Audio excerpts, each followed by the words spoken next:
अस्सलाम वालेकुम जी, मैं हूं सर रिजवान। आज हम पढ़ेंगे सेकेंड ईयर की एक्सरसाइज 3.3 के क्वेश्चन नंबर 5 का पार्ट 4। अच्छा, इस क्वेश्चन में हमें से डिफरेंशिएट करना है विद रिस्पेक्ट टू एक्स, ठीक है, और बाय प्रोडक्ट रूल करना है। तो बाय प्रोडक्ट रूल कैसे डिफरेंशिएट किया जाता है कि आपके पास दो फंक्शन दिए हुए होते हैं, ठीक है, दो फंक्शन, एक फंक्शन ये दिया हुआ है, एक फंक्शन आपको ये दिया हुआ है, दोनों आपस में क्या हो रहे हैं, मल्टीप्लाई हो रहे हैं। तो इन दोनों फंक्शन जो जब भी दो फंक्शन आपस में मल्टीप्लाई हो रहे हैं तो अब हम उन्हें प्रोडक्ट रूल के जरिए उनका डेरिवेटिव लेते हैं। तो प्रोडक्ट रूल के जरिए डेरिवेटिव लेने का क्या तरीका है कि पहला फंक्शन हम लिखते हैं एक्स स्क्वायर, ऐसे लिख देंगे, और जो सेकंड वाला फंक्शन है उसका डेरिवेटिव ले लेंगे, फिर प्लस डालेंगे और पहले जिसका डेरिवेटिव लिया था अब उसको ऐसे लिख देंगे, और जिसका डेरिवेटिव पहले नहीं लिया था अब उसका डेरिवेटिव ले लेंगे। चलिए नेक्स्ट स्टेप की तरफ चलते हैं। नेक्स्ट स्टेप में क्या लिखेंगे, एक्स स्क्वायर लिखेंगे। अब इसका डेरिवेटिव लेना है तो रूट एक्स का डेरिवेटिव क्या होता है, 1/2 लिख के रूट एक्स यहाँ चिपका दें, ठीक है। रूट एक्स का डेरिवेटिव लेने का क्या तरीका है, 1/2 लिखें और रूट एक्स को चिपका दें। +1 कांस्टेंट है, कांस्टेंट का डेरिवेटिव 0 होता है, प्लस डालेंगे, रूट एक्स +1 ऐसे लिखना है, ऐसे लिखेंगे, और एक्स स्क्वायर का डेरिवेटिव 2x होता है, ठीक है। पावर पीछे आएगी, पावर 1 कम हो जाएगी। चलें आगे चलते हैं, ये हो जाएगा एक्स स्क्वायर। अच्छा, अब ये 1/2 है, इसको मल्टीपल +0 है तो वो +0 पहले खत्म कर देते हैं। तो ये क्या हो जाएगा, 1/2, एक्स के ऊपर रूट है, रूट का मतलब पावर में हाफ, ठीक है, और +0 लिखने की जरूरत नहीं है, प्लस डालेंगे, रूट एक्स +1 और मल्टीप्लाई हो जाएगा 2x। अच्छा, अब इन दोनों को मल्टीप्लाई करा देते हैं तो ये हमारे पास क्या हो जाएगा, ये हो जाएगा एक्स का स्क्वायर अपॉन 2, एक्स के ऊपर पावर क्या है, हाफ, आगे क्या है प्लस, और इनको हमने मल्टीप्लाई कराना है तो जब हम इनको मल्टीप्लाई कराएंगे तो ये क्या हो जाएगा, 2x रूट एक्स +2x बन रहा है 2x, ठीक है। मल्टीप्लाई 2x को मैंने मल्टीप्लाई करा दिया दोनों से, तो 2x रूट एक्स +2x हो गया। चलिए नेक्स्ट स्टेप की तरफ आ जाए। अब नेक्स्ट स्टेप में हम x की पावर हाफ है ना, नीचे इसको ऊपर ले जाते हैं, तो ये ऊपर जाके क्या हो जाएगा, बेस सेम में पावर ऐड हो जाएगी, ठीक है। एक्स स्क्वायर और x की पावर हाफ की बेस सेम है, तो बेस सेम हो और दो फंक्शन आपस में डिवाइड हो रहे हो, जैसे x का स्क्वायर है, x की पावर हाफ है, आपस में क्या हो रहे हैं, डिवाइड हो रहे हैं, और इनकी बेस सेम है तो इनकी पावर माइनस हो जाती है, ठीक है। पावर क्या हो जाएगी, माइनस हो जाएगी, 2 माइनस हाफ हो जाएगा, और नीचे क्या है 2, ठीक है। ये x की पावर हाफ ऊपर जाके क्या हो गई, माइनस हो गई, +2x रूट एक्स +2x।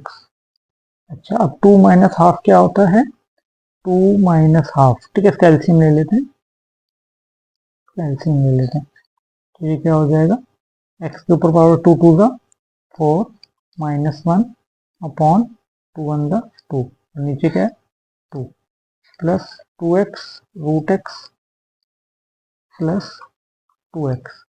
आगे अगले स्टेप पे चलते हैं, तो x की पावर क्या हो जाएगी, पावर 4 -1 क्या होता है 3, 3/2 अपॉन 2।